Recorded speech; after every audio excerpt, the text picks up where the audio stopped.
गजल में मुख्य चीज होती है मिश्रा। तो इस मंच पर दो मिश्रा, एक कमलेश मिश्रा, एक प्रसाद मिश्रा। अब ये सब बदला बैठे कुछ स्वागत।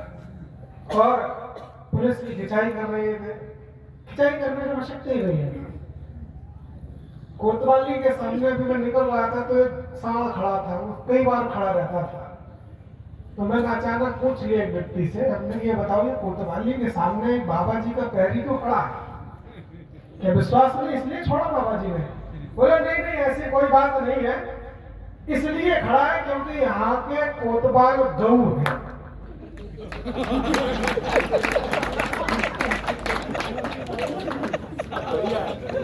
और कोई बात नहीं है, लेकिन इसको प्रणाम करता हूँ। और ये बढ़ती निश्चित रूप से प्रणाम करने के लिए है। हंसी मजाक का विषय तो हो सकती है, किंतु कोरोना काल में जिस तरीके से अपनी जान लगा करके चुनाव करवाए और हम उन वर्दियों को प्रणाम करते हैं। जब तुकाराम कसाब का हाथ पकड़ लेते हैं तो गोलियां कम पड़ जाती हैं। तुकाराम का सीने का नाक कम नहीं होता। उस हैसियत पर प्रणाम करता हूं। जिंदाबाद भाई। नए भारत के वासी हम नई पहचान लेते हैं। नए भारत के वासी हम नई पहचान लेते हैं।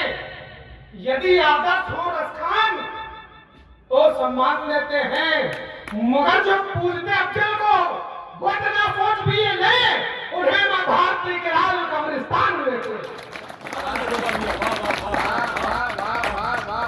गोपाल भाई जिंदाबाद। जिस भूमि पर खड़ा हूं तब चार प्रणाम निवेदित करता हूं। शीश गंगधार और कंठ में भुजंगमाल, भूत प्रेत धारी के सुधाम को प्रणाम है। शीश गंगधार और कंठ में भुजंगमाल, भूत प्रेत धारी के सुधाम को प्रणाम है। असुरों का किया वध, पावन किया अवध, सूर्य वंश अंश श्री राम को प्रणाम है। द्रौपदी सुता की चीर, वृद्धि से हरी थी पीर, ऐसे परिणाम भ्रात श्याम को प्रणाम है। और पुत्र का चुकाया रे, पुत्र का निभाया धर्म, रुद्र के स्वरूप परशुराम को प्रणाम है। वाह गोपाल भाई के स्वरूप जिंदाबाद। गोपाल भाई वाह वाह वाह वाह परशुराम को प्रणाम है। वाह। और हम लोग कौन हैं कि सनातनी संस्कृति सभ्यता समाज सब संस्कार और स्वाभिमान के प्रतीक हैं। वीर गाथा काल वाले, सप्त भेदी गान वाले पूर्वज हमारे अभिमान के प्रतीक हैं।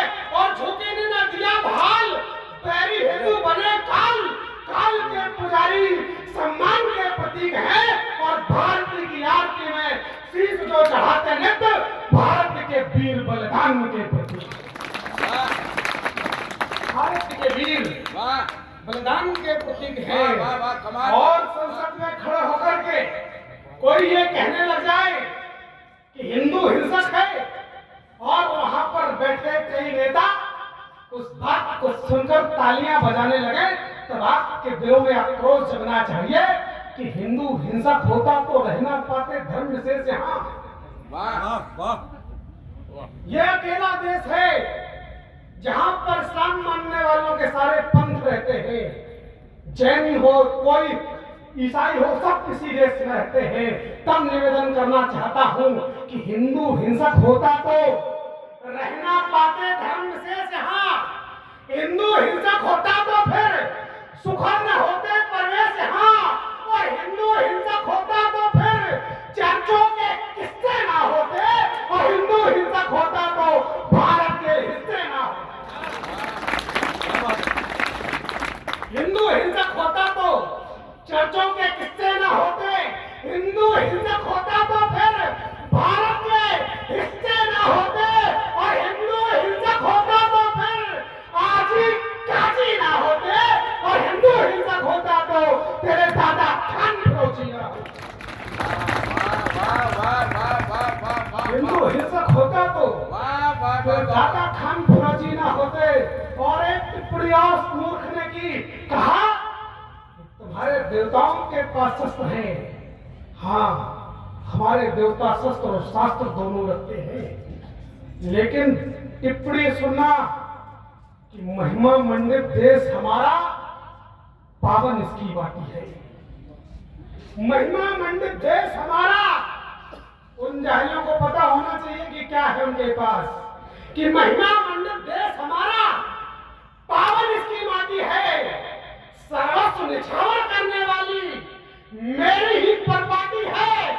और शस्त्र धारना यदि हिंसा का प्रचारक है, तो जिनकी जात लिए बैठे हो उनके हाथ में लाठी है। जिनकी जात लिए बैठे हो उनके हाथ में लाठी है। और झुके शास्त्र के सम्मुख, तो फिर उनको नमन किया। अपमानी दुष्टों की गर्दन हमने काटी है। अपमानी दुष्टों की गर्दन हमने काटी है।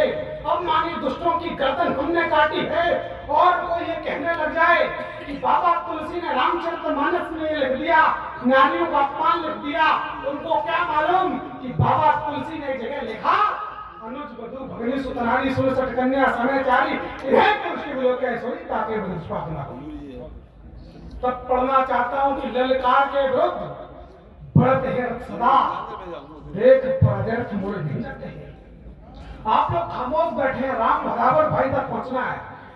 मैं पहली सीढ़ी के रूप में आया हूं, तो एक तालियों का हुजूम देना कि वहां तक पहुंच सके कि ललकार के विरुद्ध बढ़ते हैं सदा, देख पराजय मुड़े नहीं जाते हैं। रण मध्य मरते हैं या कि मारते हैं, किंतु शत्रु के समक्ष कर जोड़े नहीं जाते हैं।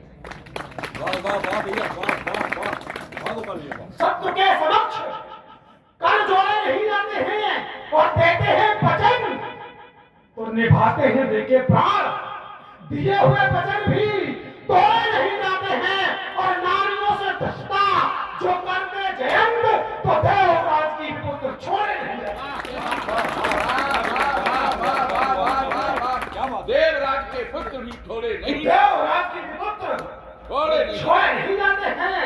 और टिप्पणी होने लगती है कि फिर उसके कभी चिल्लाकर पढ़ते हैं, प्रेम से कर लेते हैं, कोई बात कर लेना। तब मैं निवेदन करना चाहता हूं कि प्रेम से क्या हो सकता है। बाबा तुलसी ने लिखा कि प्रेम केवल दो ही प्रकार से हो सकता है, स्वार्थ लाभ करे सब प्रीति और भयभीत होए न प्रीत। और तीसरा प्रेम केवल एक है, राम ही केवल प्रेम प्यारा।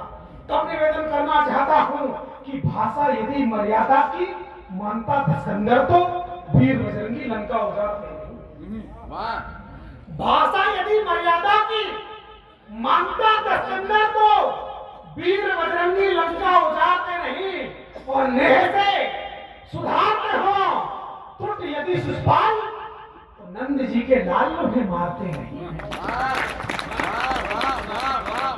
ललकार के बुद्ध बढ़ते हैं सदा, भाषा यदि मर्यादा की मानता धसंदर, तो वीर बजरंगी लंका उजाड़ते नहीं। और नेह से सुधारते हो त्रुट यदि सुष्पाल, तो नंद जी के लाल उन्हें मारते नहीं।